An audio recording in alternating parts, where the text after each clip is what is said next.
Ka ne wadwa setho temo wacho, adwa na wachi ni sirikande to nitie mamoko mapoto mag gwenge mag devolve units, gito gin kuonde te counties wa 47 to mana executive ema ODM onge kaka counterpart na wacho no.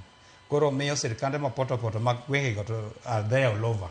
Koro gito kwa wuoye gin kata parties mamoko go nitie so long as ne giyiero governor representatives mag kuonde go.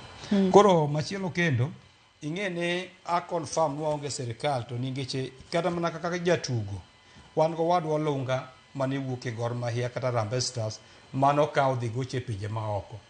Koro parties bende ka okawo ng'ato kaka member mar party to kawo members mag party wa odhi konyo sirikal. Gidhi konyo sirikal to chama wato dunga independently koni. Wano chama ok odhi kucho. Kech onge structured arrangement mana kaka counterpart na owacho.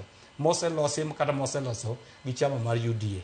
Kendo machielo, notwithstanding, ODM as a party temo tego tendege from grassroots with the intention ne 2027 githi chungo presidential candidate kendo gidhi kawo usukani mar ker mar pinyni.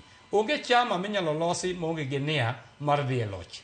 Koro wan kaka ODM wan gi geno nwa bro dhi e loch. To mogik kabisa tego wach ODM be naneno ka Honorable Steve Orindi ng'isa ka ina penje ni ere youth ma below 35 years old holding a party position e ODM gisa. Mage wacho go Joyce adona wachi ni yiere the team to kata en owuon mowuoyo ages mag youth joma noyier mowacho waonge gi exact ages gi before us here.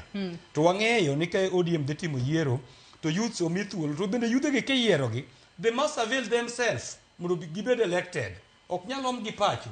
Nyaka kung bed party member koke itero candidate ni mondo yieri.